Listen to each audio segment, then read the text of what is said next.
Earth is the place we call home. It's where we work, eat, sleep, and go about our daily lives. But how well do we really know it? For much of history, it would have been completely unrecognizable to us. Not the blue marble we know today, but molten, frozen, populated by towering, almost alien-like creatures that dominated, then died. Earth has been through many phases. Let's imagine that alien scientists who have never seen Earth as it is today visited during these various stages in its development. Depending on when they arrived, they would have formed completely different ideas about the kind of planet Earth was. What would they have seen 300 million years ago, 2 billion years ago, 4.5 billion? And what will they see in the future? I'm Alex McColgan and you're watching Astrum. Join me today in this supercut as we recreate Earth's complete history, from its glorious birth to its final moments, with some of the greatest changes along the way. Now, before we start, a little disclaimer. To answer these questions, we'll need to draw on some models that not all our scientists agree on. Traveling into the extremely distant past always carries some error bars. Some of the science we're pretty sure about, other things are still being debated. So, as we indulge our imagination, let's keep in mind that some of these claims are still being developed and rigorously questioned, as they should be. But to the best of our current knowledge, this is what our planet could have been like. It is a well-known idea that our solar system was formed from an accreting disk of intergalactic dust and matter 4.6 billion years ago, circling around a gravitational center that would, later, house the Sun. Gravitational disturbances caused some of this dust to bunch together, and once that happened, each larger ball of matter found itself snowballing in size. Larger clumps had larger gravitational pull, which pulled in more mass to grow the clumps. At this point in history, the vast, spinning disk of matter from which our whole solar system was created had clumped together into planetesimals. These were further attracted to each other, crashing together to form the planets we know today. Within a mere 100 million years, this process of planetary accretion had gathered up almost all the material nearer to the Sun to form what we call the terrestrial planets: Mercury, Venus, Mars, and our very own infant planet Earth.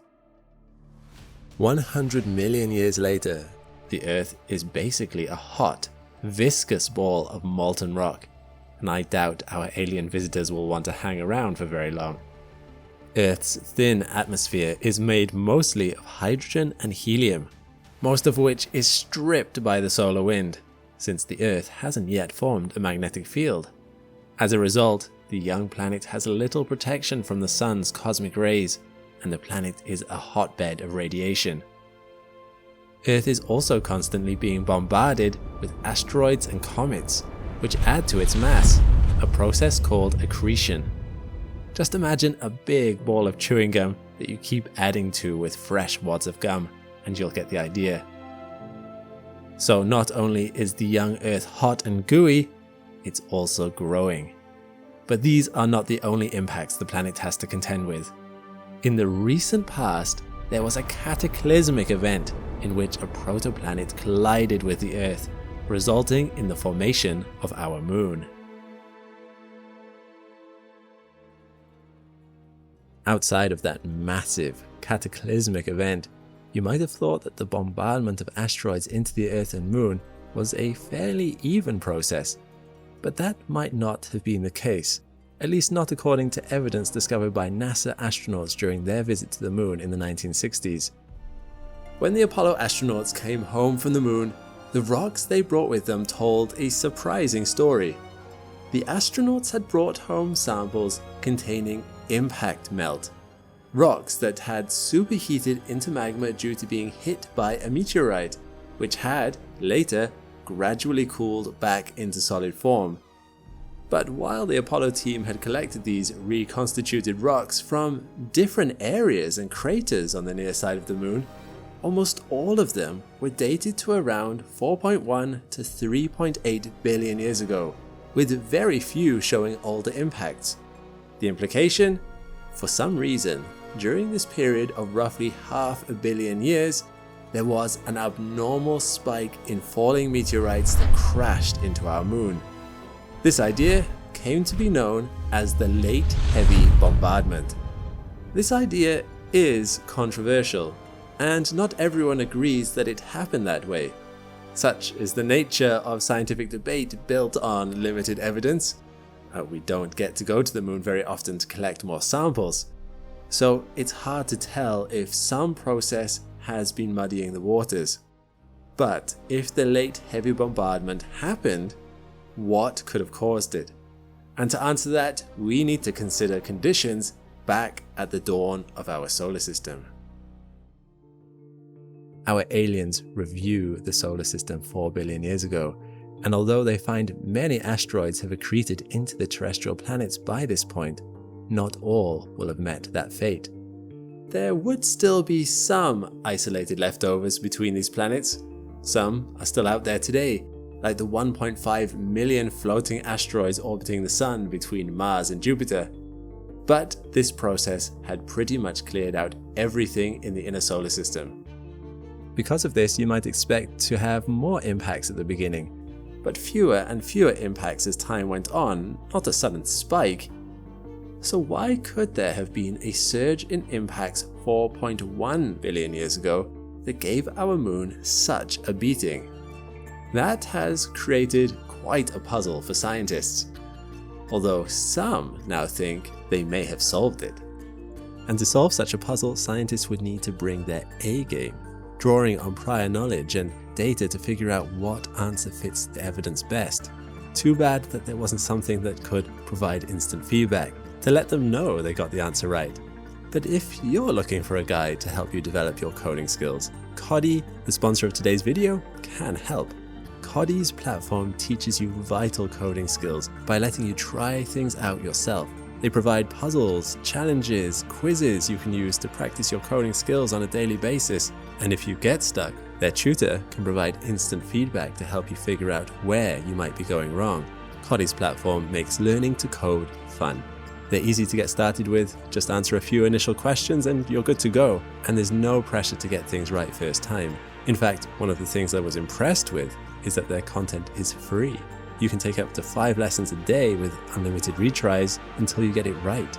Or for $4.99, unlock unlimited code runs for the full experience. Get started on building your own coding knowledge with Coddy today. Scan my QR code or click the link in the description below to check it out. Now back to solving the puzzle of that spike in impact. According to some scientists, the finger of suspicion points towards Jupiter, the largest planet in our solar system with more than 2.5 times the mass of all the other planets combined, and the first to form, along with Saturn, as our solar system took shape. If you would like to learn more about Jupiter and its influence on our solar system, check out this video. The suspected behavior of Jupiter is key to explaining the observations that have led to the proposal of the Late Heavy Bombardment theory. Jupiter is not thought to have always orbited at a distance of 768 million kilometers from the Sun. Initially, Jupiter moved inward towards the Sun, reaching roughly where Mars orbits now, as Mars and the other planets didn't exist there at that point, only to then change direction and pull away again. All of this possibly happened within just hundreds of thousands to a few million years. What made Jupiter behave like this? The short answer is its relationship with Saturn. When Jupiter formed, there was still a huge amount of gas swirling around our developing Sun. This gas dragged Jupiter along towards the center of the newly forming solar system. Once Saturn had formed, it also joined this death ride towards the Sun.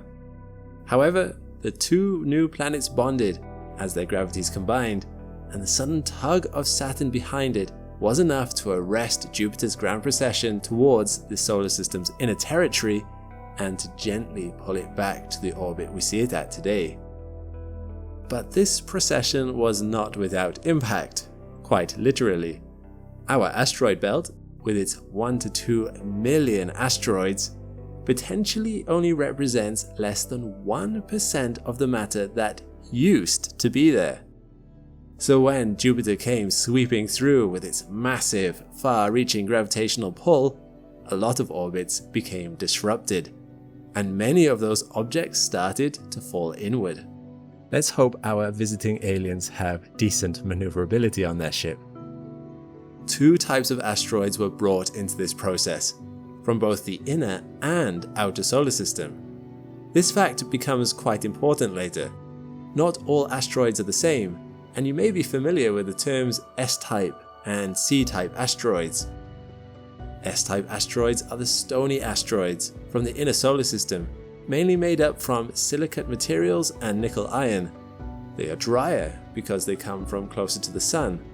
C-type asteroids, the chondrite or carbonaceous asteroids, are the most common and are among the most ancient objects in our solar system. They come from the outer asteroid belts, and they contain much larger amounts of something that would later prove crucial to our planet: water. And all of these asteroids began to fall through the patch of space our planet was orbiting. The timing of this, as far as our planet is concerned, was crucial. By then, the surface of the Earth had cooled to form a more stable crust, what we know as the lithosphere today. This insulated anything above from the enormous heat of the magma below. The magma near the surface was much hotter than it is today, around 1600 degrees Celsius, and it was much more liquid. Heavier elements, especially iron, had sunk towards the central core, leaving the lighter elements and minerals at the surface. As the asteroids rained down onto the surface, they brought with them a whole range of elements and minerals that would remain as part of this surface layer.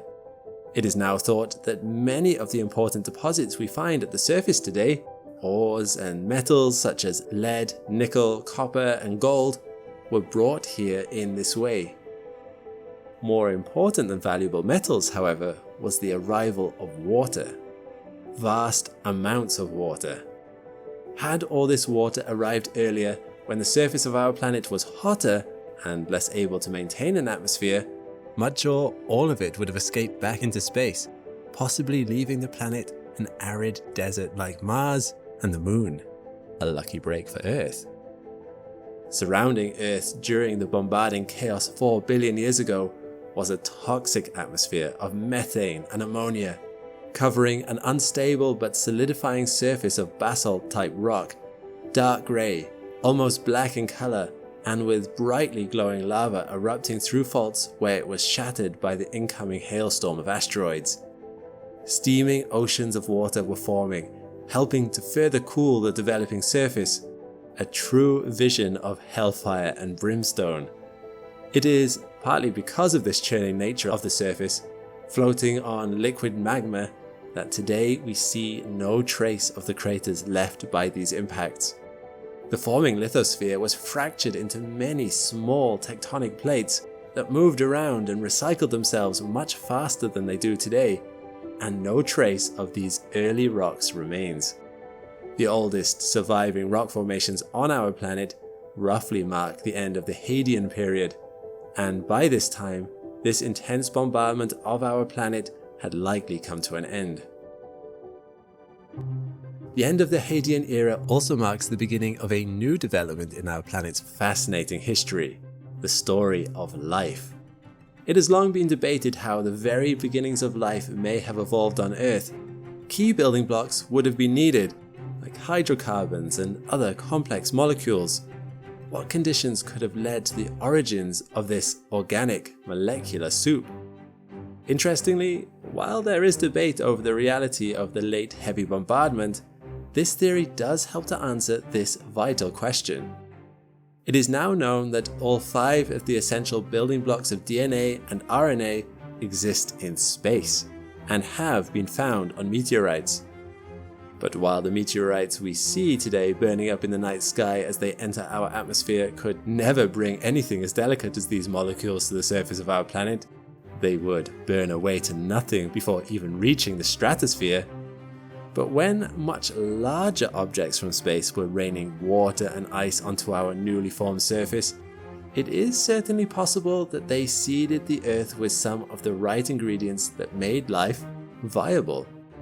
There is compelling evidence that life began at the very time when this bombardment was ending and new oceans had formed. Finding the answers to many of these questions is almost impossible on Earth because so little remains from this time. This is why scientists are so keen to study clues that may still exist on the moon. The reason why this evidence is so well preserved on the moon is that, unlike on Earth, the surface of our moon was already quite stable, without the churning and recycling of the surface that occurred here on Earth at that time. So the craters remain intact. Also, the surface of the moon is not being constantly eroded by weathering. There are no seas to grind it down, no wind and acid rain to wear away the rock. The dust that covers the surface is pulverized rock that remains undisturbed following those dramatic impacts from billions of years ago. There are craters on our planet's surface, such as the Barringer crater in Arizona, USA, but that dates only from 50,000 years ago. Of the late heavy bombardment era craters themselves, there is nothing visible at the present time. If such craters do survive somewhere on our planet that have not been completely eroded away, they could be buried under later sediments or lava flows, and we may never find them. We've been able to make progress in our understanding of this era thanks to the astonishing 382 kilograms of moon surface rock brought back to Earth from the Apollo missions. Radiometric dating of these rock samples indicated that they were last molten during a narrow period of time around 3.9 billion years ago, consistent with when we believe that Earth and other inner planets were being bombarded by asteroids. Those large craters you see on the moon are where asteroids have impacted the surface, and when lava has flowed out, forming those characteristic smooth craters that we can see on clear nights. But did the visiting aliens witness this uptick in asteroid activity in the first place? As I mentioned a minute ago, not everybody agrees in the theory of the late heavy bombardment, and as much more refined analytic techniques have been developed over time, questions have been raised about the timescale and duration of this period of asteroid activity. Some dating inconsistencies suggest that the craters may have formed over a much longer period of time, tailing off from the planetary accretion that formed the terrestrial planets rather than a more concentrated period of activity. The sample materials that scientists have available from the Apollo missions are still limited, as they stem from just a few carefully selected locations. More samples from future missions will hopefully resolve some of those controversies, and the NASA Artemis missions are currently aiming to do another landing on the surface of the moon in 2028. I can't wait to see what new discoveries this could bring. Our alien scientists are thrilled at the development of life that has just started down below, right before their eyes. At the moment, that life is simple, the most basic of microbes, possessing very few features for sure, beyond the ability to replicate and take in nutrients. This certainly warrants further observation though, so the aliens decide to let things cook for a bit before they later return to check how things are going. Let's imagine that the aliens return to Earth and 1.5 billion years have passed, and instead of a molten planet, they find what our scientists call the pale orange dot. Earth has developed a solid crust and magnetic field, which has retained a methane-rich atmosphere with a distinct pale orange haze, very much like Saturn's Titan. Earth also has vast oceans of liquid water formed from rainfall. Looking upward, our alien scientists see a terrifyingly huge moon overhead, far closer than it is today. Here's a fun fact. The moon has slowly been drifting away from Earth for the past 2.5 billion years, and is still moving away from us at the rate of 3.8 centimeters per year, this drift will eventually stop, but not for another several billion years. But 2.5 billion years ago, the moon is much closer, and this proximity leads to far stronger tidal forces in the oceans. While this snapshot of Earth is probably more Earth-like than the previous snapshot, to me it almost feels more alien than before. Earth must have looked like a barren dream world, a lot closer to a surreal Salvador Dali painting than the teeming planet we know today.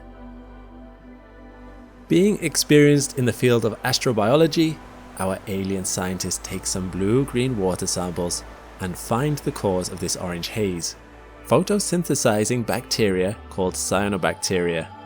The life they first witnessed has evolved. These primitive bacteria are living in communities in shallow water, which in turn have released oxygen into the atmosphere in an event called the Great Oxidation. As part of this transformation, the Earth now has a protective ozone layer, which shields life from the most harmful effects of solar radiation. The bacteria are also producing unusual rock structures called stromatolites, similar to these modern ones located in Western Australia's Shark Bay.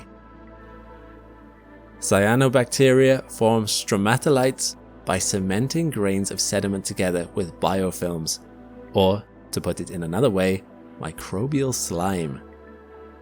Stromatolites are one of the biosignatures that astrobiologists say we should be looking for on other planets, although they can have non-biological causes, so you have to look at them on a microscopic scale to be sure. Without any competitors, the cyanobacteria reign supreme. Using solar energy, they are converting carbon dioxide and water into nutrients, seeding the atmosphere with oxygen as a byproduct. Bacteria are now the uncontested rulers of planet Earth, and they have permanently altered their atmosphere in ways that make our current way of life possible.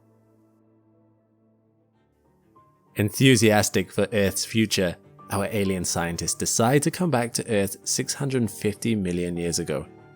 And boy, what a difference 1.9 billion years makes.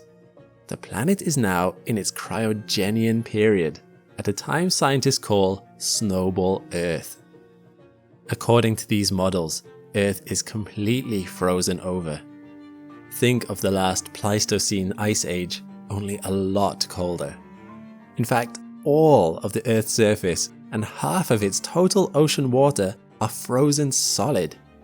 The Earth has become so cold that temperatures at the equator are similar to those in modern-day Antarctica. While the scientists aren't sure what triggered this downshift in global temperatures, some theories include a major volcanic eruption that spewed ash into the atmosphere, a vast reduction in greenhouse gases due to photosynthesizing life forms, and Milankovitch cycles. There's already a video dedicated to Milankovitch cycles on our channel, but here's a really quick recap of what they are and what they mean. The first is the eccentricity of the Earth's orbit. When the pull of gravity from Saturn and Jupiter is stronger, Earth is forced into a more elliptical orbit, which happens around every 100,000 years. During times of highly elliptical orbit, Earth sees the greatest variation in the length of each season, with summer lasting longer than winter. Any planetary orbit features aphelion, when the planet is furthest from the Sun, and perihelion, where it is closest. However, a highly elliptical orbit means that the Earth's aphelion in July is at its furthest distance from the Sun, so the amount of solar radiation that reaches Earth during this time is around 23% less than during perihelion in January. The result? Warmer, shorter winters for the Northern Hemisphere, and cooler, longer summers. The second Milankovitch cycle concerns the obliquity, or tilt, of the Earth on its axis. The more tilted the Earth, the more extreme the seasons, and this varies on a roughly 41,000 year cycle. So when Earth is less tilted, the difference between seasons is mild enough that the summer can't melt the winter ice, which could allow it to accumulate and bring about an ice age. The third cycle is known as axial precession, or wobble. Like the name suggests, the Earth can wobble upon its rotational axis as a result of the gravitational influences from the Sun and Moon, which cause the Earth to bulge outward slightly at the equator, rather than maintain a perfect sphere. This movement varies on a 26,000-year cycle, and makes the contrast between seasons more or less extreme depending on when perihelion occurs in each hemisphere. For example, modern-day perihelion occurs during the northern hemisphere's winter, meaning that their seasonal fluctuations are less extreme than for the southern hemisphere. Of course, it was quite likely a combination of factors that amplified this global cooling. Interestingly enough, underneath all this glacial ice is a single supercontinent called Pangaea, centered on the South Pole. However, given the vast glacial cover, our alien visitors are having trouble discerning land from ocean. As a side note, don't confuse this supercontinent with Pangaea. Plate tectonics will eventually break apart Pangaea and reform that later supercontinent in a few 100 million years, but let's not get ahead of ourselves. Our space visitors land and wander around the vast, endless glaciers, amazed that this frozen landscape was once covered in molten rock. At first, they think the harsh climate might have wiped out Earth's fledgling life, but that life has proven remarkably resilient. Cyanobacteria remain in the ocean, perhaps clustered around hot hydrothermal vents, much like the black smokers that are currently at the mid-Atlantic ridge. There are also newly evolved microbial lifeforms, such as red algae. Complex, multicellular life remains elusive, but the fact that life has found a way to survive the planet's harshest freezing events so far is a testament to its staying power. At this point, I'd like to imagine our alien visitors having an argument among themselves. The youngest and most temperamental of the group is having a tantrum. First a lava ball, then a barren bacterial playground, and now a ball of ice, it exclaims. Why do we keep coming back here? But the eldest of the group puts an arm, tentacle, or articulated limb of our preference around its younger comrade. Patience, the wise alien tourist says to its impertinent partner. I have a feeling this planet is in for some major shakeups. Let's come back in another few 100 million years. I think it will be worth the trip. So, giving the planet time to change, our alien scientists decide to come back during the Devonian period 360 million years ago, and they are shocked by what they see. The planet has thawed completely, with temperatures generally warmer than those of the present day. Scientists estimate that the tropical sea surface temperatures range from 30 degrees Celsius to 21 degrees Celsius later in the Devonian, a temperature drop that coincides with diminishing CO2 levels due to increasing plant growth. The supercontinent has broken up and formed multiple continents, the largest of which is Gondwana, covering the South Pole and much of the Southern Hemisphere. Gondwana incorporates much of what is modern-day Africa, South America, Antarctica, Australia, and India, so it's pretty big. But the most dramatic change our visitors notice is that life has already undergone the Cambrian Explosion, a rapid expansion of biological diversity that filled the seas with all sorts of complex life. The oceans are now teeming with trilobites, clam-like brachiopods, and complex marine vertebrates, such as fish. Among the more fearsome specimens are Dunkleosteus, a massive, armored fish 10 meters in length, and Titanichthys, another giant with a taste for smaller prey, like krill-like zooplankton. Given the presence of these fish that look like great white sharks crossed with armored submarines, our alien scientists decide not to go for a swim, despite the invitingly warm waters. Meanwhile, plants have completely transformed what was once barren continental crust. With no large herbivores in existence, vegetation grows unchecked into dense, sprawling forest, which have produced a layer of stable, nutrient-rich topsoil. But these trees would look very unusual to us. They are vascular plants, related to today's ferns and some conifers. There is also an enormous tree-like fungus called prototaxites, which stand some 8 meters tall. Very likely, these mysterious tree-like structures are fruiting bodies of far larger subterranean organisms which haven't been preserved. A few marine species have even evolved limbs and are beginning to walk on land, such as Ichthyostega, a rather charming 4-legged vertebrate that looks like a modern amphibian, whose stout limbs and lungs allow it to navigate swamp-like habitats. As our alien visitors leave the Devonian period Earth, they finally have a sense of the ecological diversity and temperate climate that will follow. The once molten planet turned pale orange dot turned giant snowball now somewhat resembles the blue marble we know today. The next time our time-traveling aliens return to Earth, nearly 100 million years have passed. Earth is now in its early Permian period, approximately 280 million years before the present day. The aliens are keen to see what new shifts have taken place in the Earth's geology and biospheres, so they look out across the planet. The biggest geographical change is that the continents of Euramerica and Gondwana have combined into a single landmass called Pangaea. The collision of these continents, called the Variscan orogeny, unleashes powerful tectonic forces that create a mountain range called the Central Pangaean Mountains. How tall are they? Well, Mount Everest is in the right ballpark, as this range is comparable in size to the modern Himalayas. In fact, they are so tall that they have a profound effect on the climate of Pangaea. The Central Pangaean Mountains lie just beneath the equatorial rainy belt, and our scientists quickly discover the impact of these giant mountains on the entire continent. South of the range, it is a mega monsoon climate. However, there is a flip side to all this rain. The mountain range in turn casts a rain shadow to the north, which creates a huge desert in Pangaea's interior. Basically, when air travels over tall mountains, it moves upward and cools, causing precipitation, so that by the time it crosses the mountains, the air is pretty arid.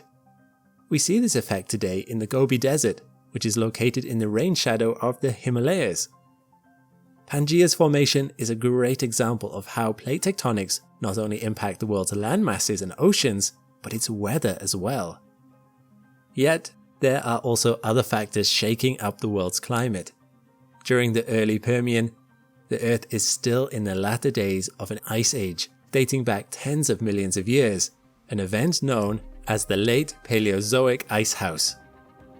Our leading theory for this cooling is that the explosion of plant life during the Carboniferous raised Earth's oxygen levels and diminished its CO2, leading to a reduction in the greenhouse effect, with Milankovitch cycles also likely playing a role.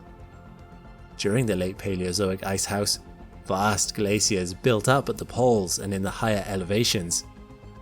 Yet, by the early Permian, the planet has begun entering a warming trend.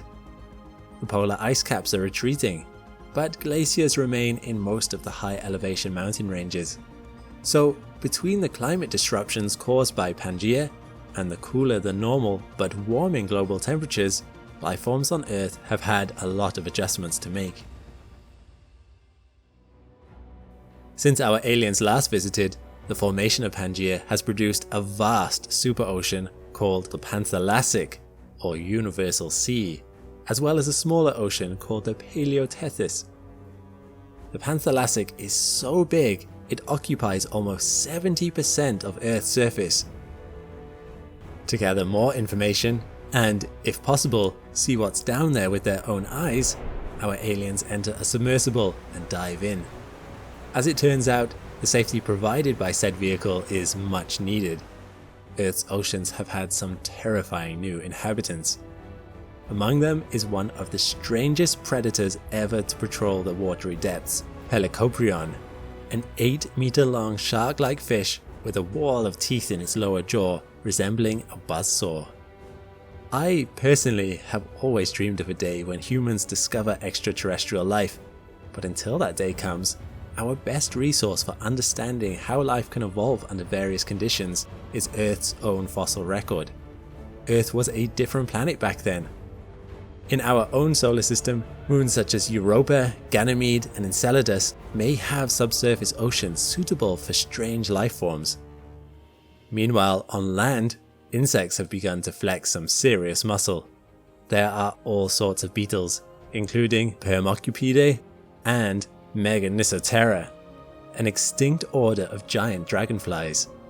Just imagine a dragonfly with a wingspan about the size of common seagulls and you'll have the idea. Another frankly bizarre newcomer is Diplocaulus, an early amphibian with a boomerang-shaped head.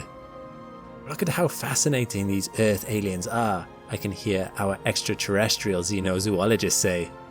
But by far, the most interesting quadruped of the early Permian is the Dimetrodon. Although it is often mistaken for a dinosaur in the popular imagination, this 2 to 4 meter sail-backed predator is actually a synapsid, more closely related to modern mammals than reptiles. Dimetrodon's sail contains a network of blood vessels, which allows it to raise its temperature more quickly in sunlight, an early step towards temperature regulation. On a planet experiencing all kinds of climatic changes, this ability to regulate temperature would certainly be advantageous. It's a wonderful illustration of how much living organisms can and must change in order to survive. Our planet's climate is like a complex system full of inputs with a biosphere as corresponding outputs. Planets like ours dictate what sort of life can exist on them. And interestingly, as a planet changes over time, the type of life it can support also changes. Impressed by Earth's development, our alien scientists decide to return in another 100 million years. Unbeknownst to them, they will miss the largest extinction event in Earth's history. And I'm not talking about the asteroid that eventually killed off the dinosaurs.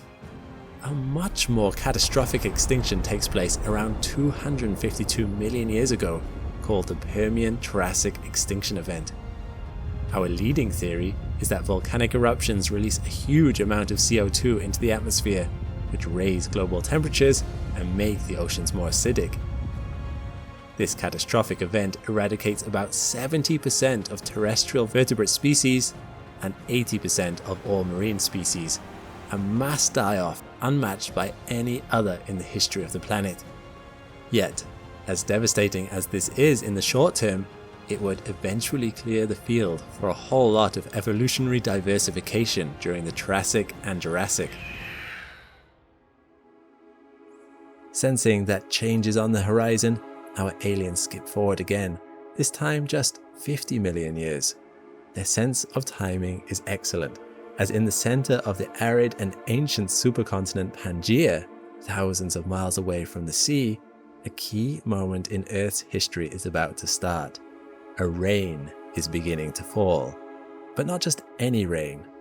Just off Pangaea's west coast, in what is now Canada, epoch-ending volcanic activity sent off a chain of events that all but made this world-altering downpour inevitable. It would never look the same, because this was the start of a rain that wouldn't abate for more than 1 million years. This would truly push the butterfly effect to its limits. Imagine if a butterfly flapping its wings can cause a tornado 1,000 kilometers away. What does an eruption 100 times larger than a supervolcano cause? Before the rain began, life in many parts of the world was adapted to the drier climate. The supercontinent Pangaea's huge size meant that the center was far removed from coastal climates and therefore received very little rain, favoring the evolution of species that required less water to survive.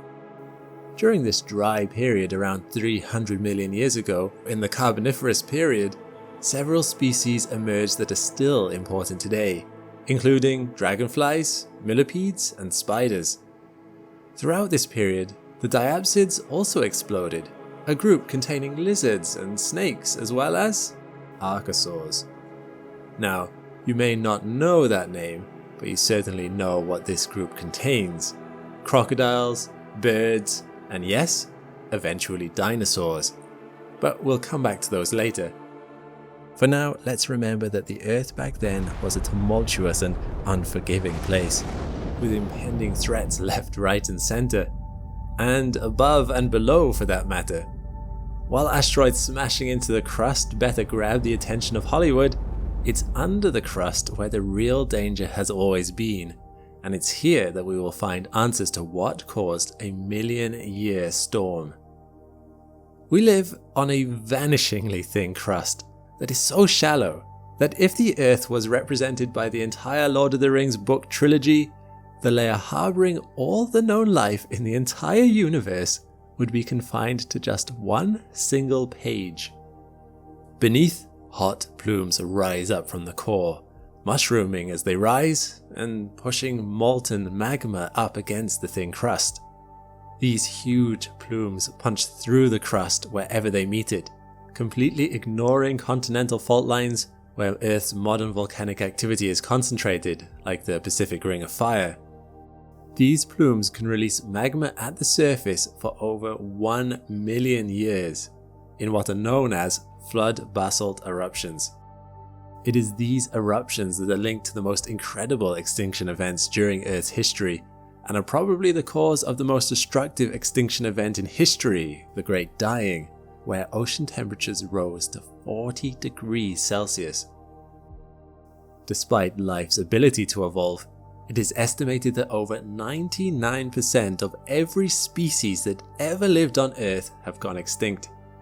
Of course, you can't exactly evolve out of the way of a Mount Everest-sized asteroid traveling at 20 kilometers per second, but these volcanic processes, though slower and far less dramatic, can cause far greater devastation over a longer period. Evidence of flood volcanism is scattered across the world today. The eruptions of these flood basalts result in the creation of huge, unmistakable swaths of land, like the Siberian traps in northern Russia, the Deccan traps in western India, and the Wrangelian large igneous province across Canada and Alaska. They are all cooled flows of basalt rock kilometers deep, making them over 100 times larger than supervolcanoes. When we date these flood basalts, we see that many of these eruptions align with mass extinction events. There is one though that doesn't. That is our Rainmaker event that triggered the so-called Carnian pluvial episode, or the time that it rained for over 1 million years. It's believed that volcanic activity in the Wrangelian province is responsible for this remarkable transformation of an arid desert into an oasis that jump-started the dinosaurs' explosion. So what separated Wrangelia's eruption from the rest? What made it different? Well, I've got news for you. Size does matter. Although this was an extinction event with around 30% of the ocean species wiped out during the CPE, Wrangelia's eruption was just the right size to give life an overall boost on Earth. So the reason that the overall biodiversity was unchanged is because the level of extinction was matched by the emergence of new, exciting species more suited to this wetter world. What our aliens witnessed was less an extinction event and more a reinvention period. So how can slow eruption affect such an incredible change to Earth's climate? To understand how this transformational event shuffled the deck of life on Earth is to understand something that we are living through right now: climate change. Specifically, the release and production of carbon dioxide and the release of stored methane. Eruptions like these directly release carbon dioxide already contained within the mantle, but they can trigger its release from other stores too, from a source of carbon I thought only humans had used: huge reservoirs of fossil fuels. Now, whether you remember the fire triangle from school or not, fuel, heat and oxygen, I think we can all appreciate that introducing 1600 degrees Celsius magma to the base of untapped virgin coal beds is going to get spicy. Burning these crude coal beds would have released incredible amounts of particulates and greenhouse gases, both important for driving cloud formation and rainfall. Just as we are seeing today, the increasing levels of those greenhouse gases trap more of the sun's energy, and that energy has to go somewhere. So where does it go? Earth systems work to distribute their energy, and the one best placed to absorb this extra energy is the water cycle, which becomes supercharged. The sun's energy is absorbed by the land and sea, evaporating water from the surface. Once in the atmosphere, the water can be carried great distances before precipitating onto land and returning to the sea along a meandering route. The more energy that is trapped by greenhouse gases, the faster the water cycle turns over. In these flood basalt eruptions, we see an extreme example of the complex interplay of the three major cycles: the geological, carbon and water cycle. The formation of the Wrangelian Large Igneous Province would have released huge amounts of CO2. Our alien ship detected atmospheric levels exceeding 1,000 parts per million, 2.5 times what they are today, increasing temperatures by 3 to 4 degrees Celsius. This supercharged the water cycle, greatly increasing evaporation and cloud formation, and these clouds were increasingly able to deliver rain further and further into the center of Pangaea. Throughout this period, the Earth became warmer and more humid, a dramatic change in the climate. Species that had adapted to a particular dry climate, environment or niche before the rain were put under stress from multiple fronts.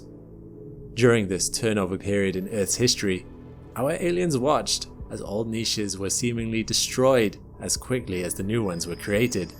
The status quo was changing. Not only that, but species had to cope with a pH shift too. Carbon dioxide wasn't the only gas released by the Wrangelian eruption. Hydrogen sulfide gas erupted into the atmosphere along with it.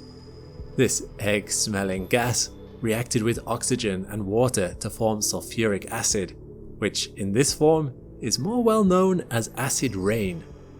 As the rain fell, the soils and oceans became inundated with acidified water, which only further contributed to the environmental stress some species were facing. Interestingly, a large amount of amber can be found in the geological record from the Carnian. Amber is a protective mechanism for trees that they release when in peril, suggesting that plant life came under significant stress during this period too.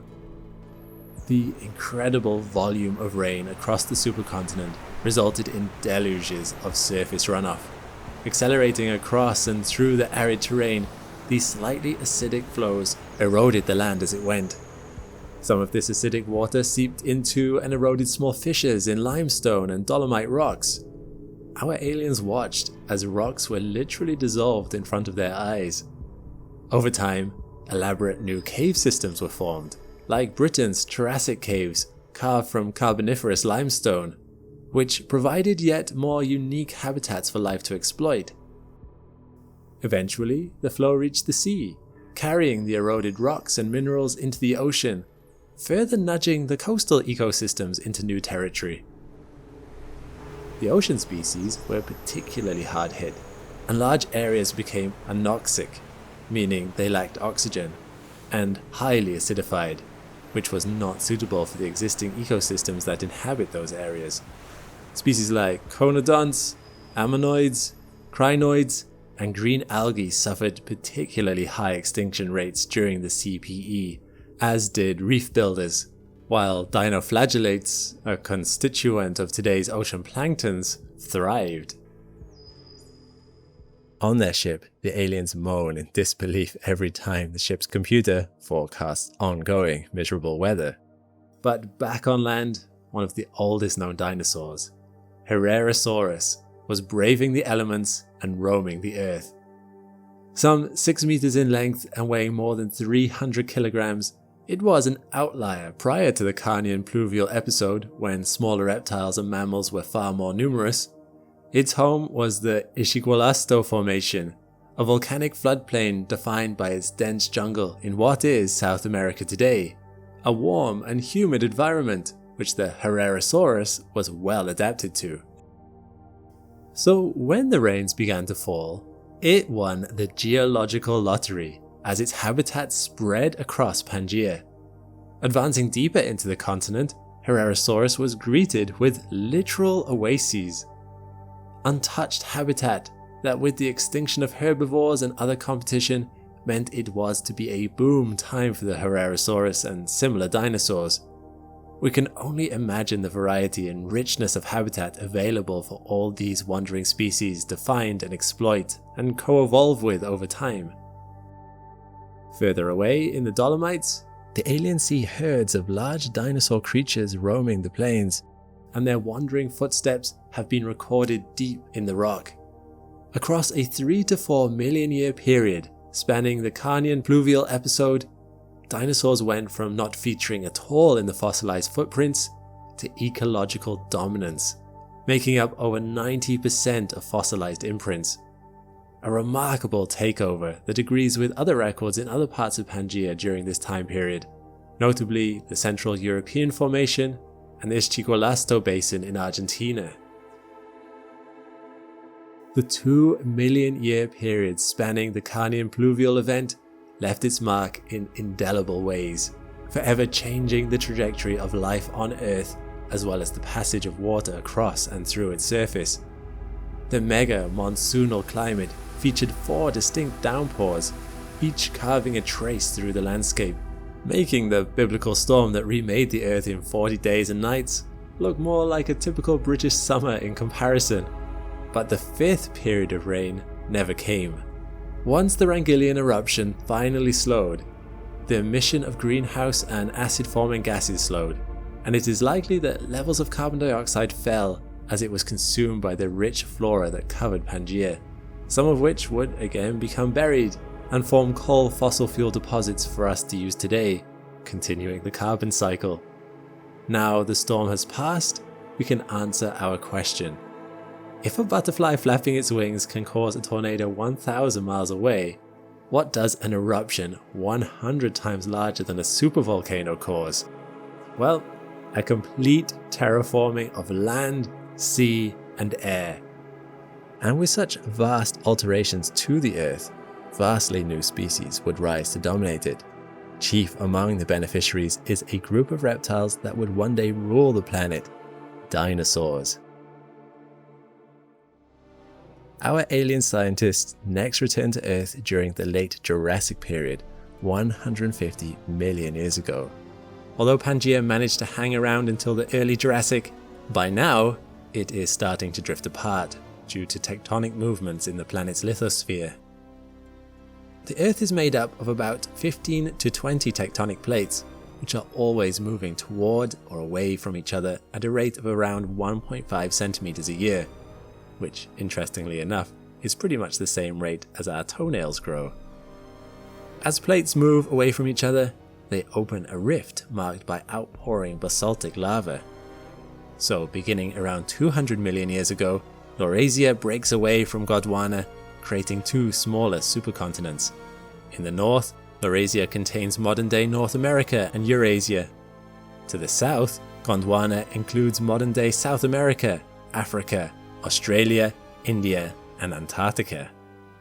A narrow body of water called the Tethys Sea is also opening up. It will one day grow into the North Atlantic Ocean as outpouring basaltic lavas at the Mid-Atlantic Ridge continue to push the landmasses farther apart. Meanwhile, in the south, Antarctica and Madagascar have begun to separate from Africa, opening up the Proto-Indian Ocean.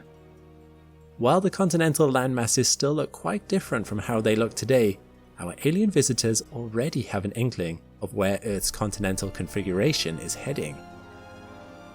The climate of the period is scorching hot. Global temperatures are 5 to 10 degrees warmer than they are today, with atmospheric CO2 levels approximately 4 times greater. What contributed to all this CO2? Very likely, the mass extinction of plants during both the Permian-Jurassic extinction event and a subsequent die-off called the End-Jurassic extinction played hefty roles. Global temperatures are so warm that ice sheets are unable to form at the poles. Instead, the poles are covered in forests, which likely experience warm summers and cool, snowy winters. With so little water locked up in glacial ice, sea levels are significantly higher than they are today, with the peak happening right around this time, about 140 meters higher. In terms of flora, gymnosperms such as conifers have become one of the most successful plant types. Some trees, like the extinct Araucaria mirabilis, represented by this extraordinarily well-preserved cone, look eerily similar to what you might find today. This is also a golden age for cycads, palm-like vegetation with woody cylindrical trunks and stiff pinnate leaves.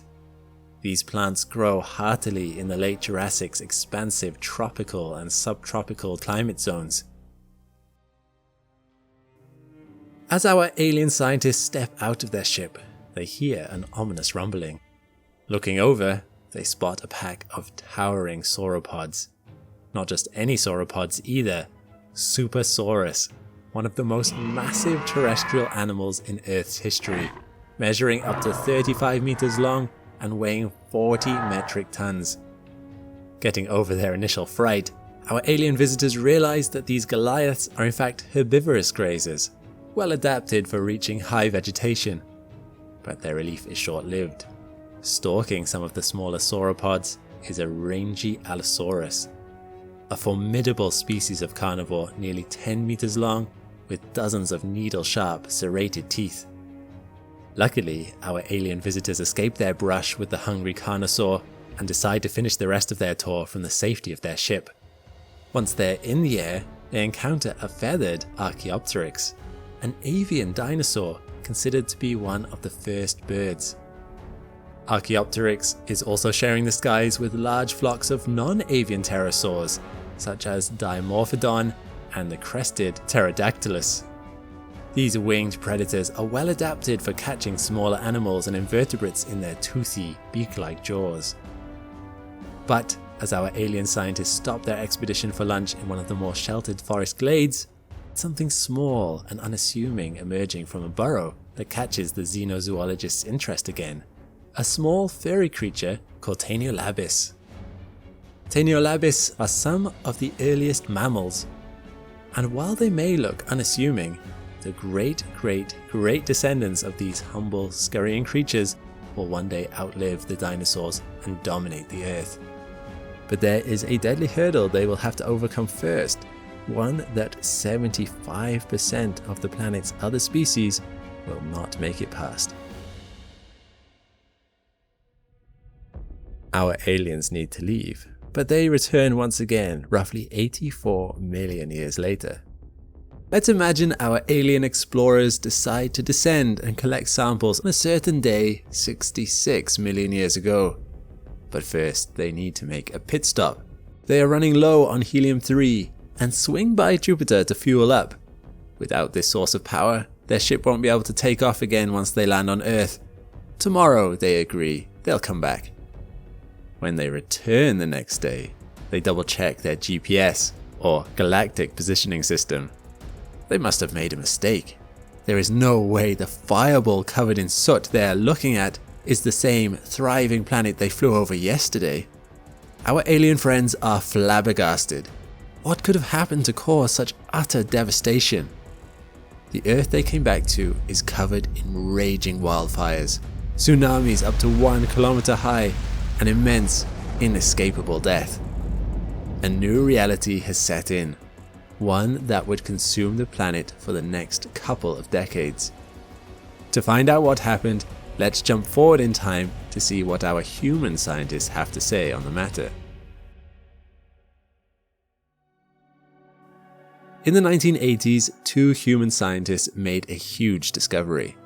They detected the presence of a chemical element called iridium in the geological record, exactly at the point in time dinosaurs disappeared from the fossil record, also known as the Cretaceous-Paleogene or KPG boundary. Not only that, but this specific iridium ring has consistently been found at the KPG boundary in samples taken from around the world. It seemed like something deposited an immense amount of iridium all over the Earth's crust at the same time that dinosaurs went extinct. The curious thing is that iridium is usually pretty hard to come by on Earth, and these rock layers at the KPG boundary contained 200 times the amount of iridium we would normally expect to find.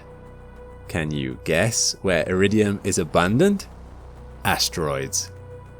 But if such a catastrophically large asteroid did crash down to Earth, it would leave behind a crater that would be pretty hard to miss. Well, just a few years later, the human scientists found that too. Known today as the Chicxulub crater, it lies off the coast of the Yucatan Peninsula in Mexico and spans a whopping 200 kilometers. After some testing, researchers confirmed the age of the crater as being about 66 million years old, lining it up exactly with the iridium in the KPG boundary and the disappearance of dinosaurs from the fossil record. Another core piece of evidence that supports the asteroid theory is something called tektites. They've been found in abundance in several places, with one of the most astounding discoveries coming from North Dakota, USA. The leading theory is that they are actually pieces of molten Earth crust that were shot up into the sky on impact. High in the atmosphere, they cooled into natural glass and then rained back down onto the Earth in a glass shower at speeds of 160 to 300 kilometers per hour. And remember, North Dakota is 3,000 kilometers away from the impact.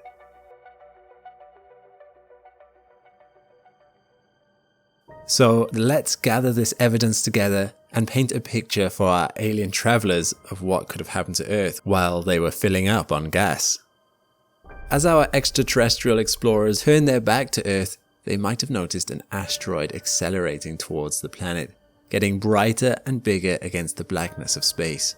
About 10 to 15 kilometers wide and traveling at 72,000 kilometers per hour, it makes contact just off the shore of the Yucatan Peninsula of modern-day Mexico. This releases an insane amount of energy all at one go, the equivalent of detonating billions of nuclear weapons at the same time. This was an earthquake felt around the globe. There's no way it went unnoticed, even by animals on the other side of the planet in modern-day Indonesia. At the impact site, the thermal radiation burns everything within a 1,500 kilometer radius. The force of the impact from the asteroid makes the Earth's crust go molten and splash up like water after a pebble has been dropped in, leaving behind a monstrous crater 25 kilometers deep and 100 kilometers wide. This causes a chain reaction of enormous tidal waves, hundreds of meters high, as the ocean is pushed back from the immense force.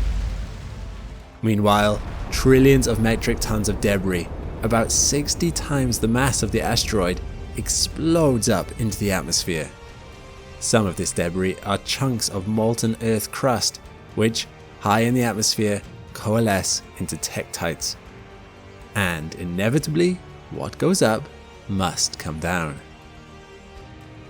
For about 15 minutes following the initial impact, Earth is covered in a torrential storm of fire rain. Falling debris heats up to hundreds of degrees Celsius as it passes through Earth's atmosphere. This sets the world on fire, burning down 70% of its forests. Vaporized material that doesn't rain down as debris, such as silicate dust from rocks, stays suspended in the atmosphere, along with unbelievable amounts of soot and carbon dioxide rising from the wildfires. If you're breathing a sigh of relief for our Indonesian dinosaur friends on the other side of the planet, don't. Like with most things, it's never the actual impact that leads to the most devastation. It's the aftermath. The buildup of gases and particle debris in the atmosphere blocks out the sun, plunging the planet into an impact winter that will last at least 15 years. With no sun, plants are unable to photosynthesize, and both terrestrial and marine food chains collapse. Earth is a totally apocalyptic version of its former glory. No wonder our alien travelers had to check their GPS.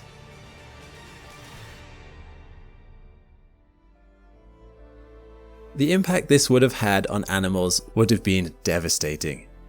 75% of all species are wiped out forever, making this one of the largest mass extinction events in Earth's history, second only to the Permian extinction we covered earlier in this video. All the animals that exist on Earth today are descendants of the survivors of this apocalypse. Others were not so lucky. Being large is a disadvantage in an apocalypse. You need lots of food, lots of space, and lots of resources. All terrestrial and marine dinosaurs suffered greatly and eventually died out as a result. A small slither of avian dinosaurs had better luck and managed to slink through the evolutionary bottleneck into the Paleogene period. They still roam the Earth today through their direct descendants, birds. When we think of birds, we think beaks. But back in the Cretaceous days, birds came in all kinds of different, wonderful variations that we've never seen with our own eyes. Some had beaks, some didn't. Some had teeth, some didn't. While it would be foolish to credit a single trait for the survival of an entire family line, it sure seems that if you were a bird 66 million years ago, having a beak stacked the odds in your favor. We think that beaked birds had an advantage, as they could dig out seeds from the ground when no other food source was available. Toward the end of the Cretaceous, beaked birds were already eating a more varied diet than their non-beaked cousins. This would have been a huge advantage when rations were scarce. After all, being a picky eater in an apocalypse isn't really a good idea. Having enough force in the gizzard to crush tough fruits and seeds, and enough flight stamina to gather food over large distances also helped with survival. Some species of mammal also managed to push through. It is thought that only mammals smaller than 10 centimeters survived, as they could hide underground where they were somewhat insulated from the lower global temperatures. Being small also meant they needed less food to survive. The platypus is an example of a mammal that coexisted with dinosaurs, survived the Age extinction, and is still around to this day. Turtles also fared surprisingly well, although it isn't understood why.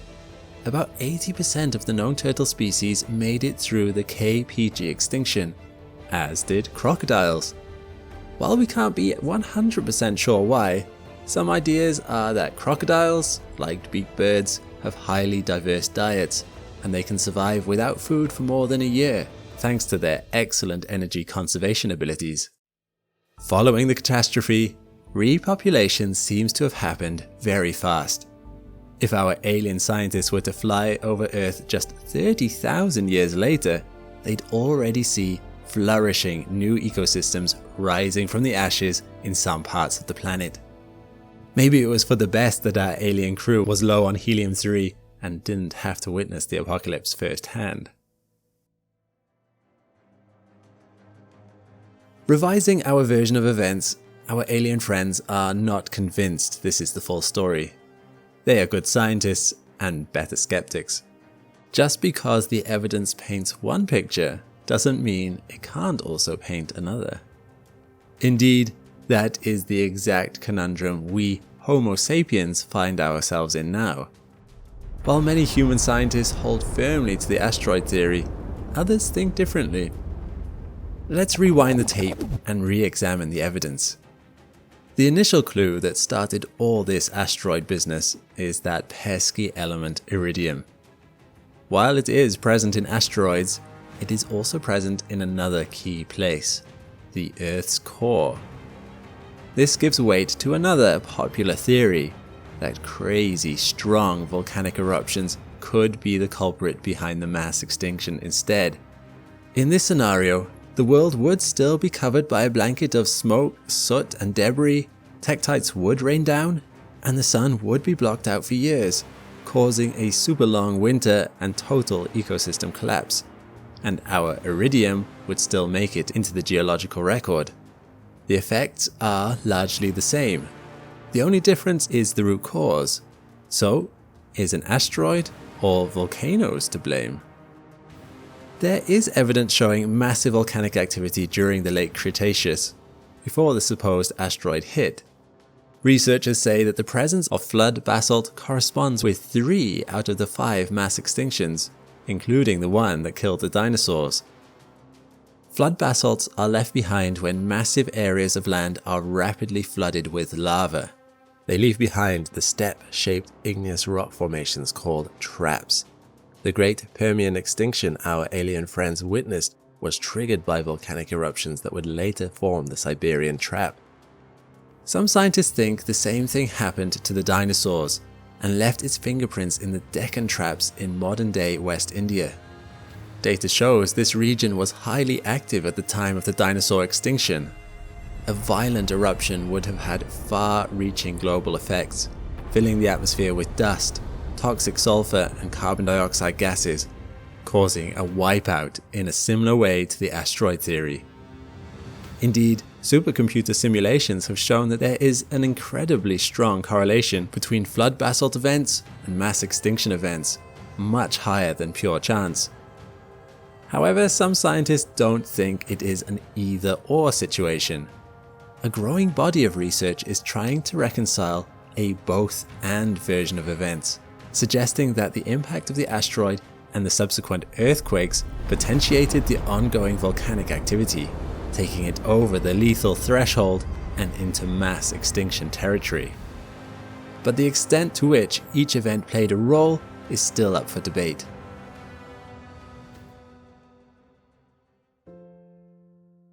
I hope this exploration of possible theories is enough to satisfy our alien scientists. By now, they've seen Earth in enough of its forms to know that if there is one thing they can rely on, it's transience. Earth won't be a ball of fiery rain and eternal winter forever. It's just a matter of time before life springs up again. So they jump forward through time. And over 60 million years after their previous visit, our time-traveling aliens have returned to witness a truly magnificent and defining period in Earth's history, one which will shape the future of life on this planet and leave behind some of the most exciting paleontological relics ever discovered: the last Ice Age. Of course, these aliens are no strangers to Earth's dynamic changes throughout history. They've already witnessed great extinction events, extreme weather lasting for millennia, and the evolution of increasingly complex life forms. But this visit is about to give our aliens a lesson in the extremes that life on Earth can endure. Over 100,000 years ago, many of our planet's ecosystems were reshaped by colossal ice sheets, piercing polar winds, and barren landscapes. A glacial age where frigid temperatures lasted for millennia. And with the end of this period, we'll cover the mysterious disappearance of many of its most iconic species, for reasons we are still struggling to comprehend to this day. If they were being thorough, this ice age would not be the first our aliens have witnessed throughout Earth's history. We've actually had 5 major ones in total. So what do they have in common? An ice age occurs when the Earth experiences cold temperatures for an extended period of time, millions to tens of millions of years, that is. This causes the Earth's surface to be taken over by large ice sheets and glaciers. The ice age we're talking about started around 2.6 million years ago with the dawn of the Pleistocene. And you may be surprised to learn that we are still in it. Any ice age can feature both frozen glacial periods and warmer interglacial periods, and it is, in fact, the latest interglacial period that we've been experiencing for the past 11,000 years. So when people refer to the last ice age in popular culture, they often mean the last glacial period, which came right before and lasted from 115,000 to 11,700 years ago. It may also be surprising that the average temperature during the last glacial period was only about 6 degrees colder than today's global average. However, a global change in temperature can have profound effects, even when the difference is in the single digits. When we think about a 6-degree global drop in temperature, we mean 6 degrees worth of thermal energy being lost from all our oceans, land masses, and the atmosphere combined.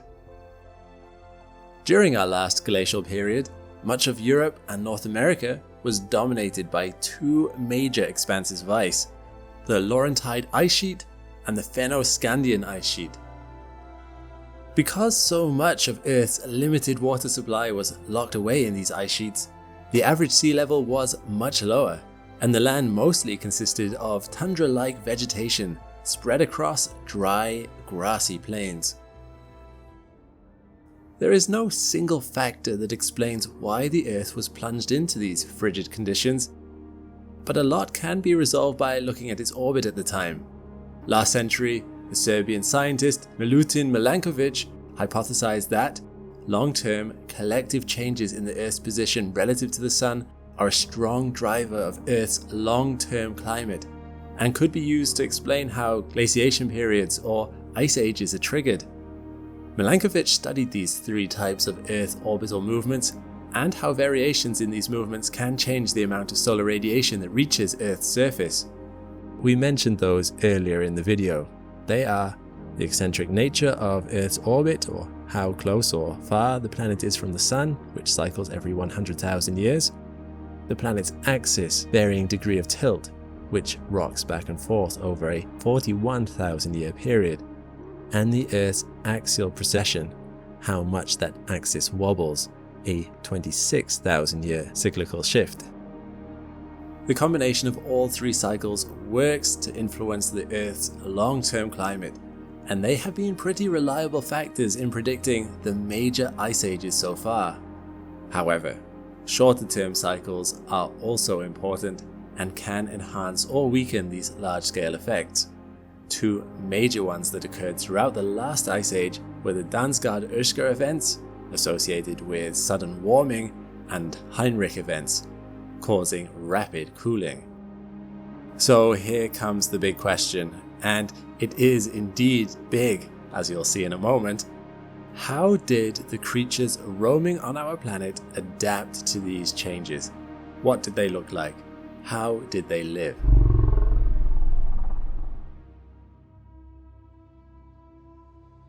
We mentioned that much of the last ice age occurred during the Pleistocene epoch, which spanned from 2.6 million to around 11,700 years ago. The Ice Age was a time when megafauna walked the Earth, and the word mega is no overstatement. Some of the largest of these creatures weighed 4,500 kilograms.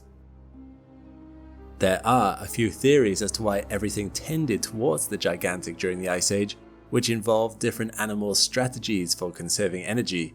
For example, Bergman's rule describes how for animals that produce their own body heat, like mammals, the colder the environment, the larger their body size. This is because larger-bodied mammals have a lower surface area to volume ratio, which prevents them from losing heat easily to the surroundings. So this might partly explain why so many large and imposing species evolved during the Ice Age. Colder temperatures meant more pressure on animals to minimize heat loss if they wanted to survive. Although the general strategy was to be big during the Ice Age, the diversity of species at the time proves that there were lots of different ways to do it. Let's start with the most famous one. Woolly mammoths are a picture of the Ice Age itself for most of us. A towering, dominating presence marching through great snowdrifts, seemingly impervious to the cold. But the reality was perhaps slightly different from what we imagine. Woolly mammoths weren't actually much bigger than modern-day elephants. Measurements made from their skeletons tell us that their shoulder height was 3.5 meters, whereas some of the larger male African elephants today can reach heights of 4 meters. Although they may have been a similar height to the elephants we know, they did have some key physical differences.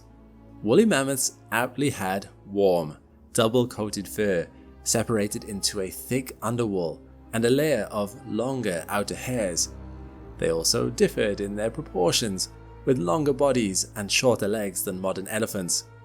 Paleontologists think this was so they didn't have to stoop so much to graze on tundra-like vegetation, which is typically shorter than the trees and bushes of the savanna or rainforest. Further aiding their insulation was a layer of fat, up to 9 centimeters thick, and small, hair-covered ears to prevent heat loss. Finally, they had a raised bump on the top of their heads, which contained large sinuses. This may have helped them to humidify and warm the air as they were breathing, a useful skill for Arctic conditions. Despite our best efforts to resurrect them, woolly mammoths are sadly extinct. Though watch this space as a Texas biotech company, Colossal Biosciences, is attempting to create a live woolly mammoth, or more specifically, a cold-resistant elephant with the traits of the woolly mammoth, perhaps as soon as 2028. But woolly mammoths didn't all go extinct at once. In fact, it's now accepted that a population of 500 to 1,000 woolly mammoths survived on Wrangel Island until around 4,000 years ago. That's 1,000 years after the Great Pyramids of Giza were built. Scientists think that the mammoths made it to the island across the land bridge of Beringia, which used to connect Alaska and Siberia before it was submerged under the Arctic Ocean. Now, on to some of the more obscure creatures of that glacial period. The Glyptodont.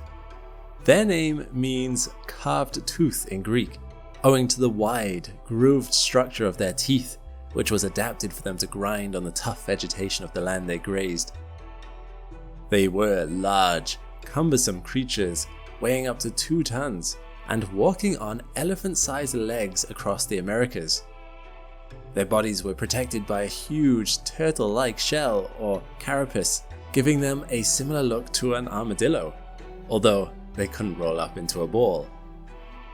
So you can think of them as a distant relative of the armadillos that behaved more like a land tortoise or a hippopotamus. Quite the wacky combination evolution-wise.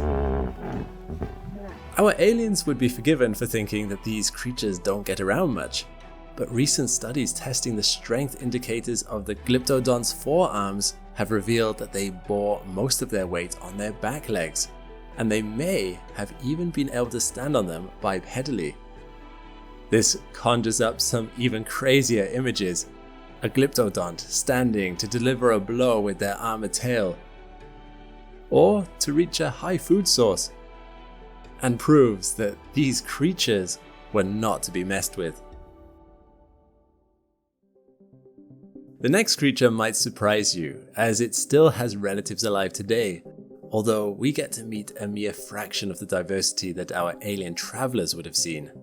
The late Pleistocene sloth included 27 genera in 4 families, and an unknown number of species. These were great dispersers and roamed across the Americas, even reaching the Caribbean islands in the Middle Neogene before the Isthmus of Panama formed. This is probably part of the reason why they were able to diversify into so many species, since they were exposed to many different habitats. Through time, the sloths tended towards larger sizes, and by the late Pleistocene, nature had given birth to a group called giant ground sloths. Within this group, Erematherium combined the height of a giraffe with the bulk of an elephant, and the first described sloth fossil, Megatherium americanum, had an estimated body mass of 3,800 kilograms. Our modern-day sloths are puny in comparison. Their Pleistocene ancestors were around 950 times heavier, far more widespread, and, if the relics they've left behind are anything to go by, they got up to a lot more. In a study from 2020, paleontologists reported finding the remains of at least 22 Erematherium sloths of various ages in the sediments of Tanque Loma on the southwest coast of Ecuador. It's likely that these sloths got caught in a shrinking watering hole during a drought and died from disease or starvation as the drought killed off their food sources. But weirdly enough, this autopsy report tells us a lot about how these animals lived, and that's where scientists get excited. Think about it. We know that they congregated at watering holes, suggesting that they were sociable animals, and that they were wallowing in the water to escape the sun and insects. Though the last glacial period was dominated by ice sheets, they didn't cover the entire globe. Tropical regions like Ecuador see warmer seasons when animals would have needed a cool refuge. The sloth's wallowing behavior is shared with many large African mammals alive today, like hippos or rhinos, so it turns out that the Pleistocene watering holes were still the bustling ecological hubs they are today. So, we know where they hung out, but what else were the giant ground sloths getting up to? Mar del Plata in Argentina is home to several paleoburrows, which have been discovered intermittently over the past century. 42 of the largest burrows were dated back to the Pliocene or late Pleistocene and reached 5 to 6 meters below the surface. At their largest, they are 1.8 meters wide and 40 meters long. Several mammal candidates were considered as the possible builders for these structures, but scientists now think that the culprits were the Glossotherium and Solidotherium ground sloths, and there are several reasons why. The first clues were the arm bones of these sloths, which were designed to form a shovel-like structure with unusually long second and third fingers, making them well adapted for digging. The bones were strong too, designed to withstand intense bending forces similar to those experienced by modern galloping mammals. From further detective work on their skeletons, paleontologists estimated that these ground sloths' center of gravity was found above their hind feet, which suggests they too could achieve a bipedal posture. This is a major requirement for digging, as your arms have to be able to exert pressure on the soil you're trying to dig, rather than support your body weight all the time. And the final clue? Well, this one quite literally caught the sloths red-handed. See, there were several claw marks on the sides and roofs of the burrow that had been perfectly fossilized with the tunnels themselves. So, paleontologists just had to match up these marks to the hand skeletons of the sloths, and just like that, it was a perfect fit.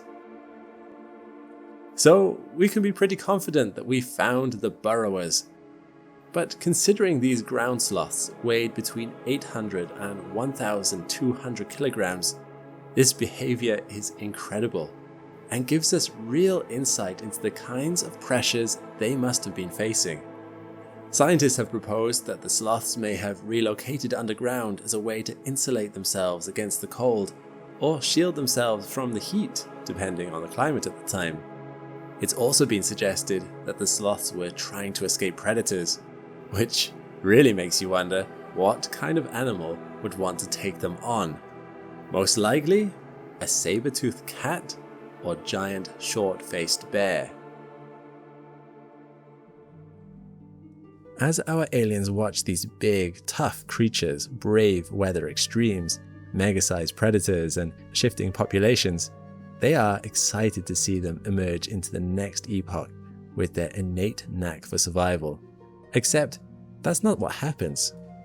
Almost without warning, they vanish at the end of the Pleistocene. Between 72 and 88% of these large body creatures are lost from Australia and North and South America alone. But how? Why? Well, this topic has been intensely debated among human paleontologists for nearly a century. Some suggest that natural climate change was to blame, as the dawn of the interglacial period meant that sea levels started to rise, cutting off the land bridges and melting the ice sheets that species needed to reach more thermally suitable habitats. However, we've seen this explanation isn't a perfect fit, as some groups, like the Wrangel Island Mammoths, survived far beyond this transition. The other major theory was first proposed in the 1960s and brings us to the next point on our Ice Age journey: humans. For the first time ever during their visits to Earth, our time-traveling aliens are gazing down on our very own ancestors. Homo sapiens evolved around 300,000 years ago, migrating out of Africa to colonize regions around the globe. This means they've lived through a fair chunk of the Pleistocene and shared the land with other Ice Age creatures of the time. So much so, the paleontologists and our aliens are wondering whether we were responsible for the megafauna extinctions at the end of the Pleistocene. Could this be true? Could we have taken on great woolly mammoths and giant ground sloths and won? To answer these questions, the aliens are taking a closer look at our ancestors of old. They may have evolved 300,000 years ago, but it wasn't until the late Paleolithic, or between 50,000 and 10,000 years ago, that Homo sapiens started to experience real cultural development. Hunter-gatherer culture was at its peak, and human burial practices started to spread between multiple human populations, so the paleontological relics from this time period are unusually good. We started to use more diverse tools, made personal decorations like pendants, and invested more energy in activities that went beyond just surviving. For example, cave art was used as an outlet for humans to interpret the world around them, and many of the images they created can still be seen today. One of the most impressive, described as the Sistine Chapel of prehistory, was discovered in Lescaut Cave in Montignac, France. In just a small cave, over 500 painted and 1,500 engraved images have been found that were created up to 22,500 years ago. From these images, you can see that aspiring human artists, mostly focused on animal subjects, perhaps as a testament to their hunter culture or their close relationship with wildlife.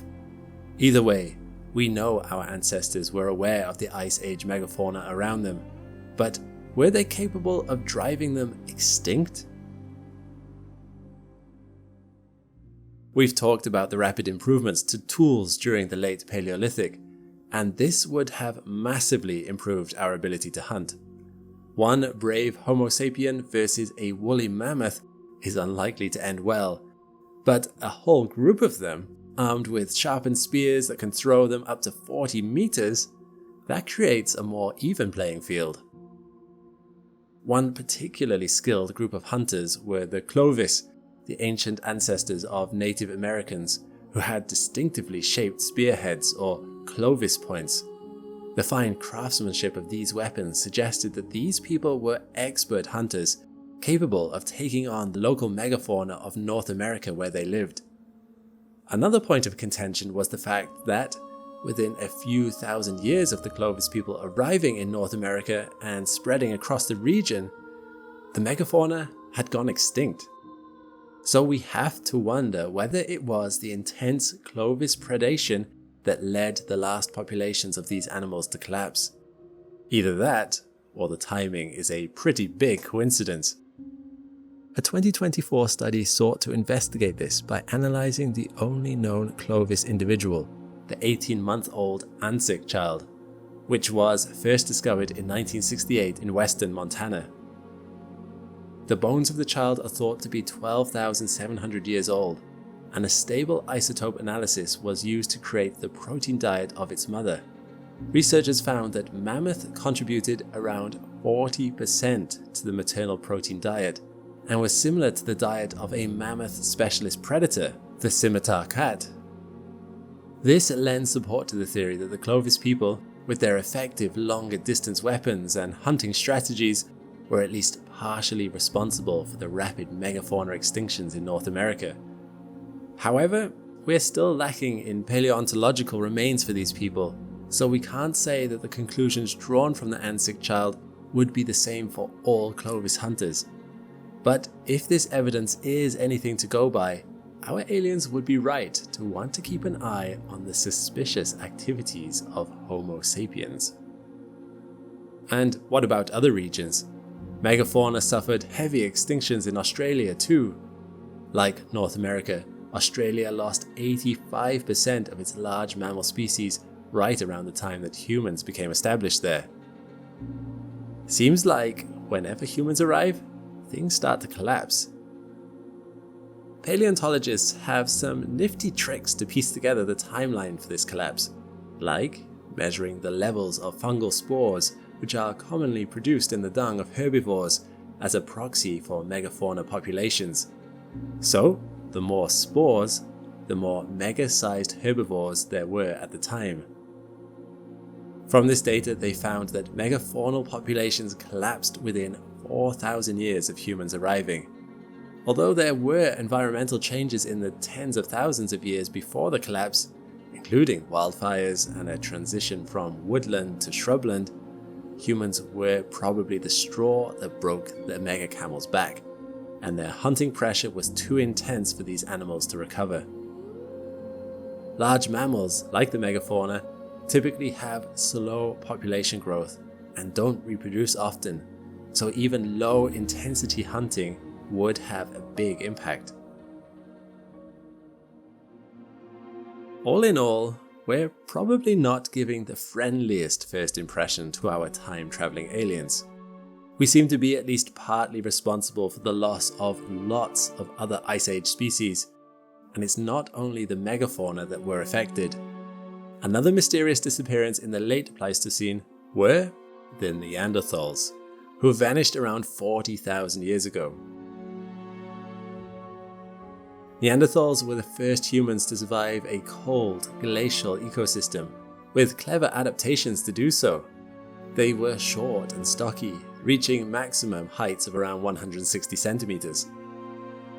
They had large noses with a high bridge, creating a larger nasal chamber which humidified the air as they breathed, a similar adaptation to the mammoths.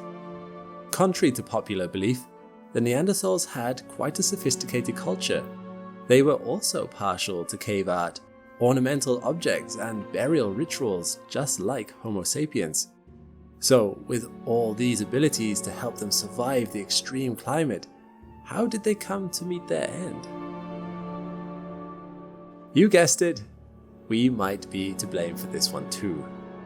Paleontologists think that we either outcompeted them, or they were absorbed into our populations, which happened to be larger at the time. In fact, most people of European or Asian descent share between 1 and 2% of their DNA with Neanderthals, which would support the second theory. As for competition, the latest data suggests that Neanderthals and modern humans coexisted happily for up to several thousand years in Europe, but it's possible that in some regions where resources were scarce, the pressure was greater, and we did compete more with our evolutionary cousins. Whilst their stocky bodies may have helped them produce and retain heat, this also made them worse at conserving energy. With bodies that were costlier to run, it was probably easier for the more energy efficient Homo sapiens to move in and take over. Like many debates emerging from this time period, there's no simple answer for the Neanderthals' disappearance, and the situation varies from place to place. Though we may have been the better competitor, the Neanderthals get a bad rep, and every new discovery adds to our appreciation of the complex culture, language, and tools they left behind. There's no doubt that the last ice age brought about huge developments that would change the course of Earth's history forever. Changes that our time-traveling aliens had come to witness. Despite the unpredictable nature of this era, plenty of species were able to thrive during both glacial and interglacial periods, diversifying, evolving huge body sizes, and developing innovative ways to combat climate extremes. Though not everyone made it out alive, it's amazing to think that Homo sapiens once shared the land with these weird and wonderful species, human and animal alike. But perhaps the more concerning question is whether this will happen again. We've already touched on the fact that the Earth has seen 5 major ice ages throughout its history, and this most recent one is still ongoing. Is another glaciation event looming in our planet's future? We've mentioned Heinrich events, which occur on more short-term scale to the Milankovitch cycles and can cause periods of cooling around every 10,000 years.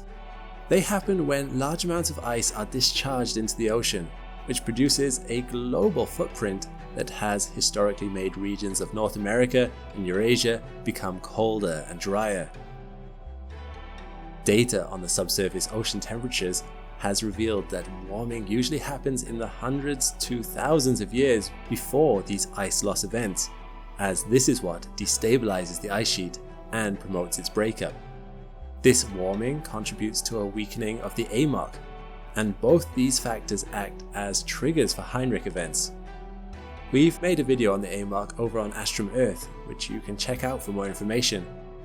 But the point is that we are seeing both of these signs happening now, so they could be warning signs a Heinrich event is coming. If it does, then it could cause enough cooling to trigger another glaciation period. Though it's hard to say for sure.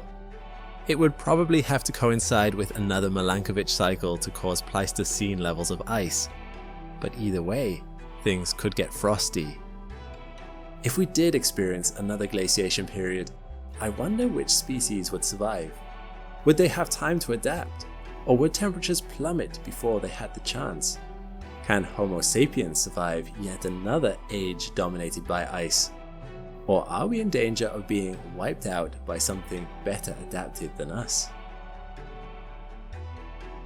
As our aliens pack their notes away and leave the Ice Age behind, I'm sure they're left impressed by the diversity of life that lived through this epoch of Earth's history.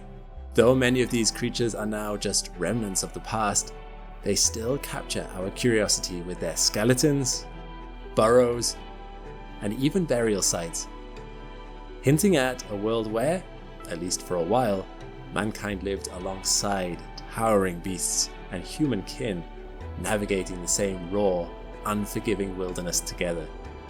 With this, our aliens have witnessed almost the entirety of Earth's history up until the present day. But why stop there? These are time-traveling aliens after all. What might they witness in our planet's future? What is the Earth's ultimate destination? It turns out the outlook is bleak. When they arrive 500 million years from now, Earth is in danger, facing an extinction event unlike anything seen before. More devastating than the asteroid that wiped out the dinosaurs. More deadly than the volcanic eruptions that killed off 96% of marine species and 70% of land creatures 252 million years ago. Instead, this great demise of life on Earth will be orchestrated by something we need, something we rely on, in fact. What will be the culprit? None other than our own life-giving sun. As our star gets brighter over the next billion years, the finely tuned balance that has kept our planet thriving for eons will begin to shatter. Our oceans, atmosphere, and tectonics will shift so drastically that Earth becomes completely unrecognizable. The question is, will anything survive? Let's find out. This is the story of the future of our planet. And although I mentioned it's our sun that has the potential to wipe out life, there's a lot of other stuff going on too. I'll take you through it all. But before we get started, a few disclaimers. Firstly, we'll be assuming that there is no human influence in any of this. We are covering how we think natural processes will play out on our planet without humanity's intervention, though we'll come back to humans at the end. Secondly, it's useful to point out that Earth's future is not very well defined. We can project a general idea of what might happen based on our knowledge of planetary science, geology, and biochemistry, but 1 billion years is a really, really long time. I mean, 1 billion years ago, there were no such things as plants, almost no oxygen in Earth's atmosphere, and the continents were clustered together into a single landmass. Our home was literally a different world. Earth 1 billion years in the future will be just as foreign. Nevertheless, all the predictions I'm about to share are based in science, even if they feel a little vague. So, without further ado, let's see what's in store for Earth. Run the tape forward. One of Earth's most unique features is its plate tectonics, and the first thing we notice is how fast plate tectonics shift. What we know is the Earth's plates have been moving for more than 3 billion years, and they're showing no signs of stopping. As per geologist Dr. Christopher Scottus's Pangaea Proxima theory, in 100 million years, based on the current trajectory of the continents, the map of the world looks something like this. Africa, which split into 2 continents a few million years earlier, collides with Europe and Arabia, closing the Mediterranean, Red Sea, and the Persian Gulf. A massive Mediterranean mountain range, possibly higher than Everest, will run from Spain to Asia. Australia joins Southeast Asia, compressing Indonesia and the Philippines into new mountains. North America and Eurasia move apart, widening the Atlantic Ocean. Southern and Baja California join Alaska, forming a new American mountain range, while the Rocky Mountains erode down into lowlands. In the hands of tectonics and subduction, the Earth's surface is incredibly malleable. Eventually, in 250 million years, the land masses of the world converge into a new supercontinent called Pangaea Proxima. The Atlantic and Indian Oceans close, bringing the Americas together with Eurasia and Africa. South America curls around the southern tip of Africa and Antarctica, creating an inland sea. The movement of these continents disrupts the global conveyor system of ocean currents. A lack of circulation causes the water deeper than a few hundred meters to lose its oxygen, becoming unable to support most life, leading to another great extinction event. The land doesn't fare much better than the water either. Inland, the continent will experience semi-arid or desert climates, with extreme temperatures reaching up to 55 degrees Celsius. The only areas likely to be habitable for land mammals are those closest to the poles. But this configuration won't last forever. Eventually, Earth's land masses will fan out again in an almost cyclical fashion. Whilst on the surface they look drastic, these shifting continents are nowhere near the biggest changes life on Earth faces. We all know that atmospheric carbon dioxide levels influence the planet's climate. Luckily, the Earth has a built-in feedback loop that naturally regulates these levels over millions of years. It's known as the carbonate-silicate cycle, and it works in 4 main steps. When a volcano erupts, it emits carbon dioxide into the atmosphere. There, it interacts with water vapor to form carbonic acid. This slightly acidic water condenses into rain and cascades onto the Earth's crust below. The carbonic acid in the rain reacts with the silicate materials in the rocks to form dissolved ions like calcium and bicarbonate, which get swept up by streams and rivers. Once in the ocean, these ions are used by marine organisms to build their shells and skeletons, which are made of calcium carbonate. You'll notice carbon dioxide reappears here as a byproduct. This process of chemical weathering has essentially pulled carbon dioxide out of the atmosphere and stored it in the ocean. When marine organisms die, their shells are eventually buried in the seafloor, forming carbonate rocks.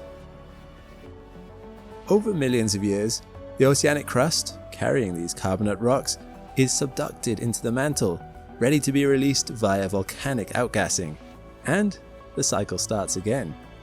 It's a delicate balance that keeps the planet's temperature, climate, and atmosphere in check, when humans aren't getting in the way. But when the alien scientists return in 500 million years, something will have a much bigger impact on our climate than us or this cycle: the sun.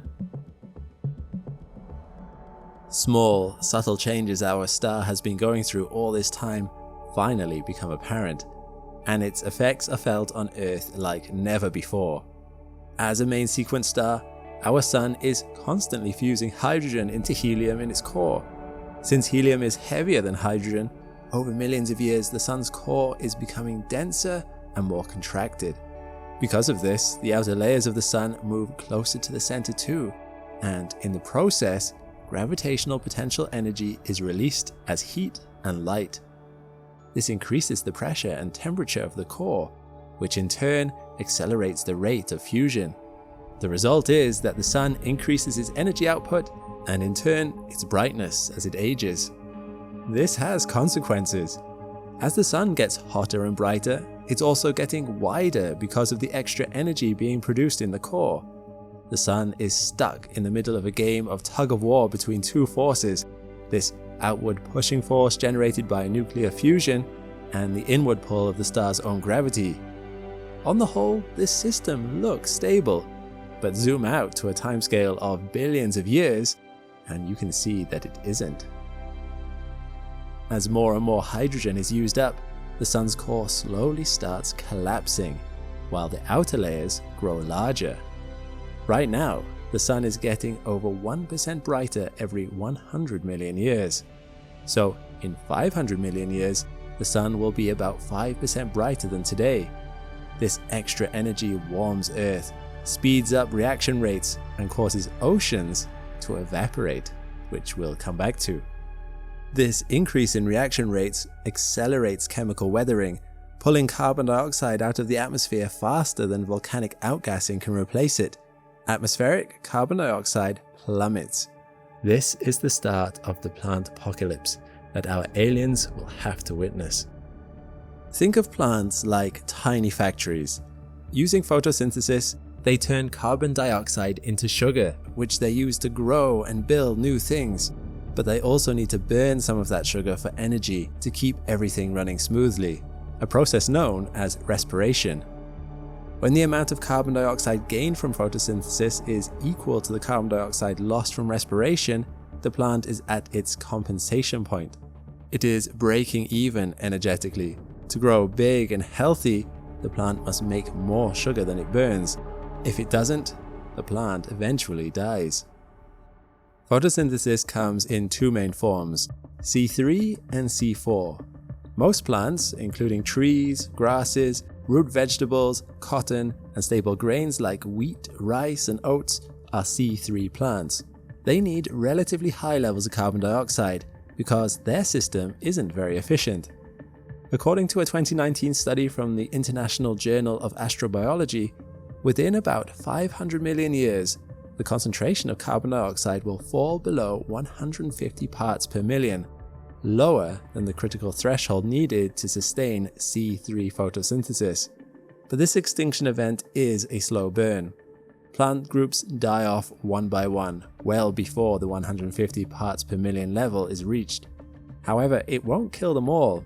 There's still the C4 plants, which make up just 5% of Earth's plant biomass today. They can survive on much less atmospheric carbon dioxide, just 10 parts per million, because they have evolved a different enzyme system and therefore have a higher carbon dioxide resistance. It's thought C4 plants could survive anywhere from 800 million to 1.2 billion years into the future.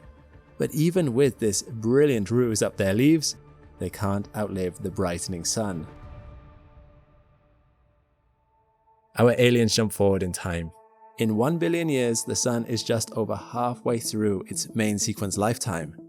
As its core gets even denser, the rate of fusion increases too. Today, the sun turns 600 million tons of hydrogen into helium every second, in the process converting about 4 million tons of matter into energy. The more energy it releases, the more luminous the star appears. And if they travel forward in time another billion years, the sun becomes 10% brighter than it is today. The effects on Earth are disastrous.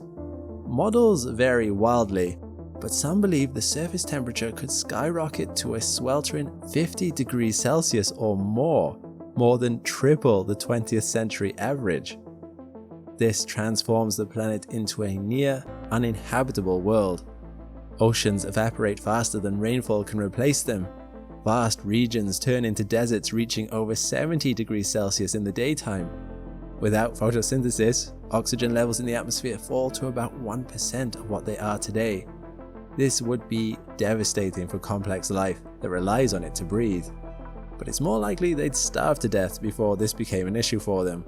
With no plants to eat, herbivores die out, and carnivores quickly follow. It must be tempting in all of this for the aliens to interfere, to save some species from their inevitable tragic end. But like with every extinction that has gone on before, our aliens must observe only whatever their desires. The Earth must tread its course. So far we've covered how rising temperatures affect the carbonate silicate cycle, cause atmospheric CO2 levels to drop, and spell the end of complex animal life on Earth. But there's one more key piece to the puzzle: oceans. A billion years from now, 27% of our modern oceans have already been subducted into the Earth's mantle. The rest won't stay put for long. As the sun grows hotter, the oceans start to evaporate, turning the sky into a thick, steamy greenhouse. Water vapor fills the lower atmosphere, warming the planet steadily. The water cycle persists, rain still falls and rivers still flow. Things remain pretty stable for a while. As that water vapor accumulates in the atmosphere, it creates an insulating blanket around the planet.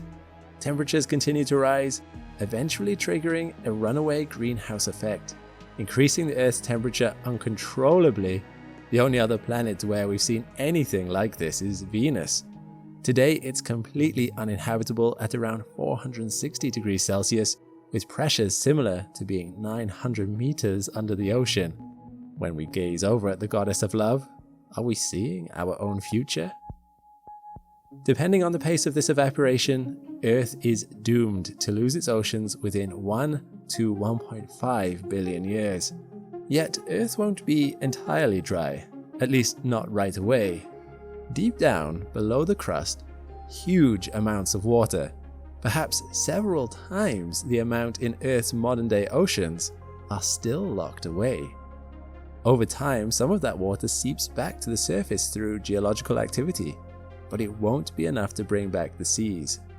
The last place surface water persists are the poles, but with no rivers to feed them and no life to decompose, these polar lakes are no more than sterile, nutrient-poor puddles.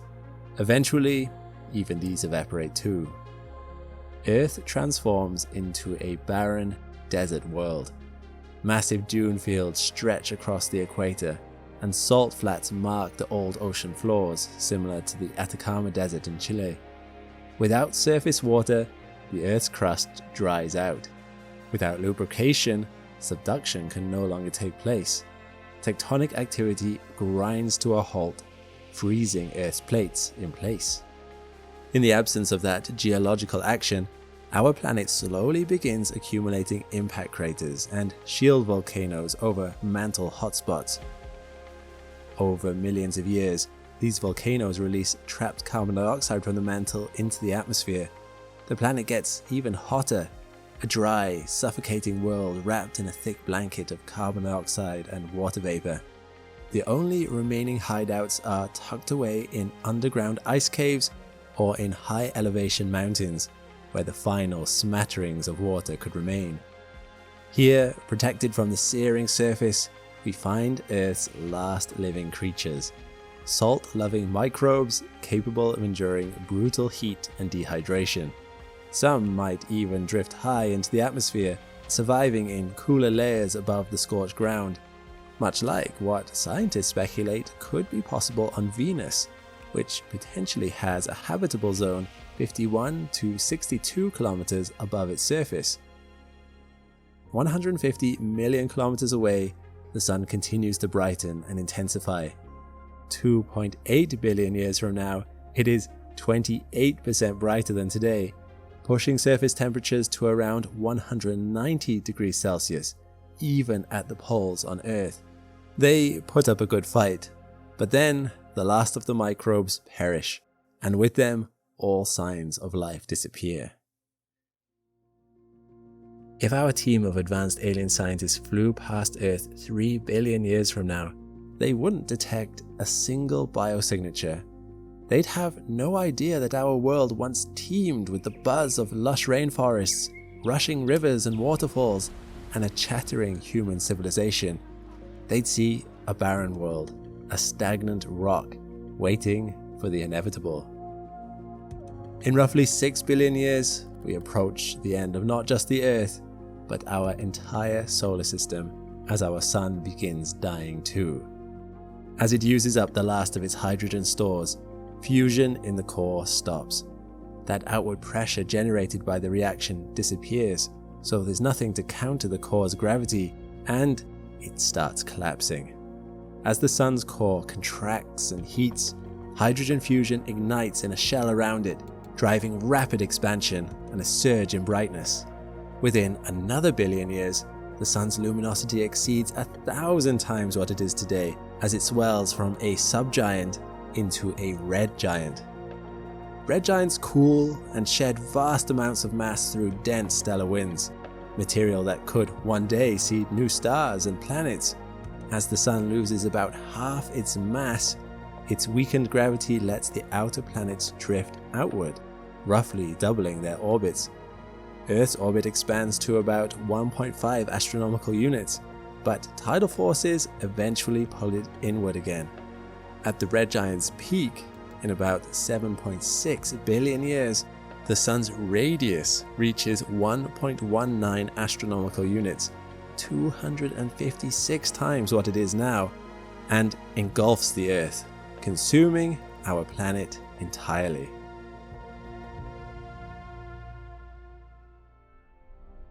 Until recently, scientists differed on how likely it was that Earth would be swallowed up by the sun, with some suggesting our orbit could expand as the sun grows, moving us out of the danger zone and saving us from this grisly fate.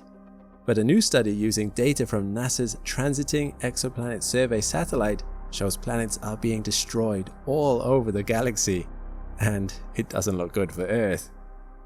They found more than 130 potential planets, but there were very few around red giants, implying they had vanished.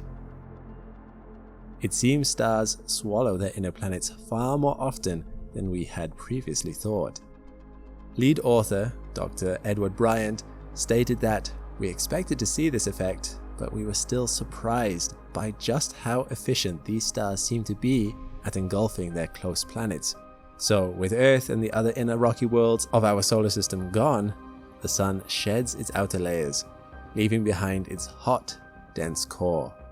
Over trillions of years, this white dwarf will gradually cool and fade, taking with it any memory of the solar system it once ruled. And as its last light dwindles into darkness, our visiting aliens finally turn off their scanning devices, pack away their things, and leave for the last time. Their billions of years long mission to see the life of planet Earth and the solar system is finally complete. But is that really it? Even though this is written in the stars, it doesn't mean it will spell the end for us. I mentioned at the beginning that this is what would happen assuming no human intervention. But humans have a compulsive habit of rewriting nature's story. We've done it so many times already. Just imagine what we may be capable of in a few million years, if we make it that far. We could intervene to find ways of adapting to or even preventing some of these events from occurring by terraforming parts of Earth for survival, or perhaps even colonizing other planets. The Earth story may end, but ours doesn't have to. And even if it does, that's okay. After all, we are made of stardust, so it's only fitting that we're reunited with the stars. I want to give a quick shout out to a special supermassive black hole tier member on Patreon, Bryant K. Thank you for going above and beyond to support the channel. There's a reason these educational mini documentaries are free for everyone. It's not just the ads or sponsors, but it's thanks to our hundreds of Patreon members who make it possible for everyone to get the best possible content. If you'd like to be part of that group, the people who keep space education open to everyone, join us on Patreon through the link below. We would love to have you.